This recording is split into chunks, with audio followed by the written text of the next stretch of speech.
双打的决赛。那我来。哟，小球啊，这个我经常接触。男子110米栏的决赛。哦。 行吗，志今天平姐姐？那个刘翔可在现场来了吗？没关系。来了。不行，刘翔为了他给你现场跑一个。也行。不过为了他的到来，我还做点精心准备，有关专业术语全查到了。你瞧他准备了，有备而来，就这么两个。向您学习。哦，拿出哨来了。哟，预备。好。啊，来了。 观众朋友们，现在进行的是乒乓球的女子双打比赛。上场的是王楠和张怡宁。王楠呢是来自辽宁的选手，78年出生，他擅长的是左手横拍反交呼旋球。还有一个是张怡宁，张怡宁是北京姑娘，是1982年出生的，她擅长的是呼旋跟那个快攻。他们的对手呢是李恩诗和现在我看到的是女排比赛，观众朋友们，我们现在呢就要为大家通过国际通讯卫星现场直播雅典奥运会女排决赛，中国队对俄罗斯的比赛。 也许观众朋友们刚刚打开电梯，我把比分再给报一下。第一局呢，中国队是领先，输了2分；第2局中国队输2分；第3局赢了5分；第4局赢了2分，2加2等于4，5加2等于7，7.4等于3。也就是说，到目前为止，中国队总比分上赢了3分。哎呀，真不容易啊！我们现在看到比分是11比11。好，亲爱的小朋友们，现在央视的少儿频道不得不先停下来为你直播雅典奥运会男子110米栏的决赛。这可是一场激动人心的比赛。为什么这么说呢？你们看呢，这第4道穿着红背心、红裤衩的大哥哥，他就叫刘翔，飞翔的翔，今年才21岁啊。一般情况下，成绩好的站中间，跑得慢的站两边。第3道呢，就是多库里，是刘翔大哥哥的主要竞争对手。跨栏比赛可是比跑步难多了，又得跑，还得跨，高栏倒了不要紧，关键是自己别摔着，只要跑到前面就可以。你看他一点不紧张，我就不紧张。哦，张大嘴。哎呀，深呼吸。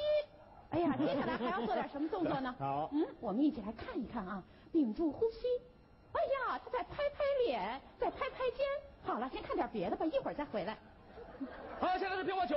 韩国队的李恩诗和石恩美，他们2个人在发球的时候，手底下就像变魔术似的，在桌子底下直摆活。然后呢，发球，你看，你瞧，他摆活的挺好，他成功了，赢得了1分。哎呀，由于他们2人高兴呢，又是吐唾沫，然后呢，连那个擦桌子的力气活都自己干了。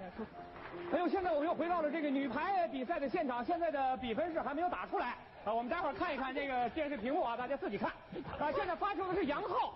妹妹，你大胆的往前走，这个球发的非常好，俄罗斯队组织进攻。我们看到4号位强攻，哎呀，界内界外没看清楚，观众自己看。现在比分是12比14。俄罗斯队好像是界内扳回来1分，好像现在主教练陈忠和非常泰然自若的叫了一个暂停。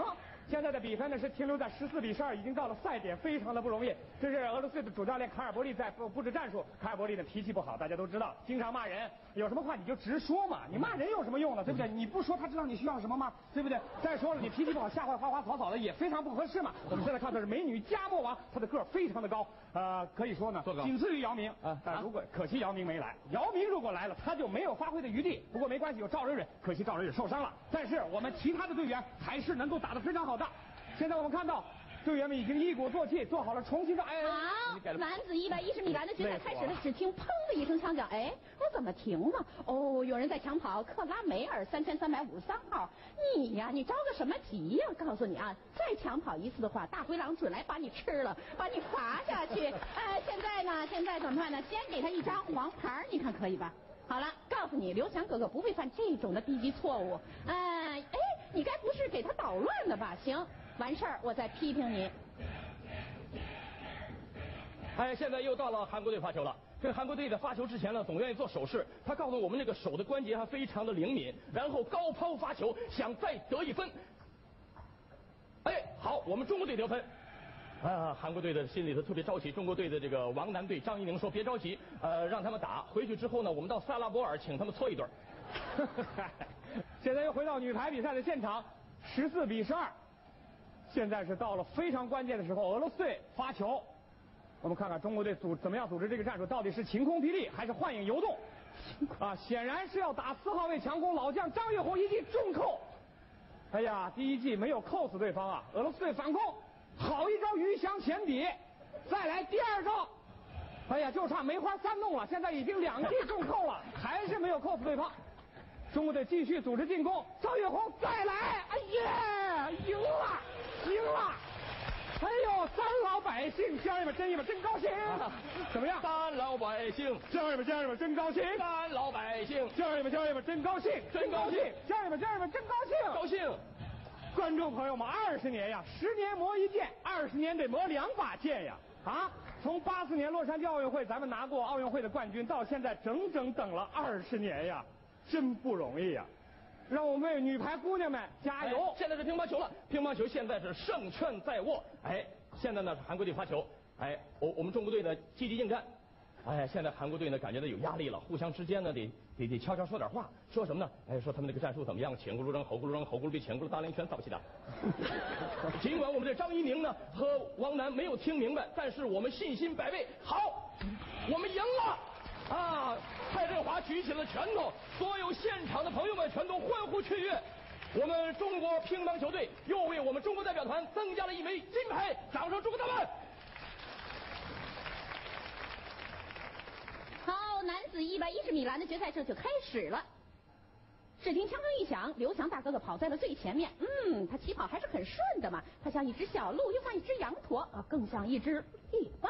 他甩下了所有的选手，跑到了终点。哇，他赢了！黑头发、黄皮肤的中国人第一次登上了世界飞人奥运会的冠军。查一查什么成绩？创造了历史！他以12秒91的成绩平了英国的那个叫什么科林·杰克逊，保持了11年的世界纪录。你在想什么呢？此时此刻，刘翔的手中有了一面鲜艳的5星红旗。你可太棒了！此时他正在挥舞着5星红旗。多库里在想什么呢？他想，他的技术怎么这么好？今天我差点摔了一个大马趴呀！在这里我要告诉小朋友的是，刘翔大哥哥你真棒，你是小朋友心中的英雄，你是中国人的骄傲。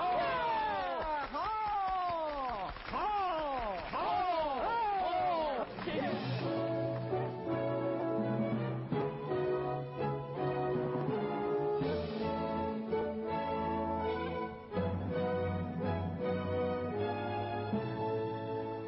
屏幕上这张定格的年轻的面孔呢，可以说是2004年夏天最激动人心的表情。这就是我们的刘翔，让我们再一次走进铃响，我们的中国英雄。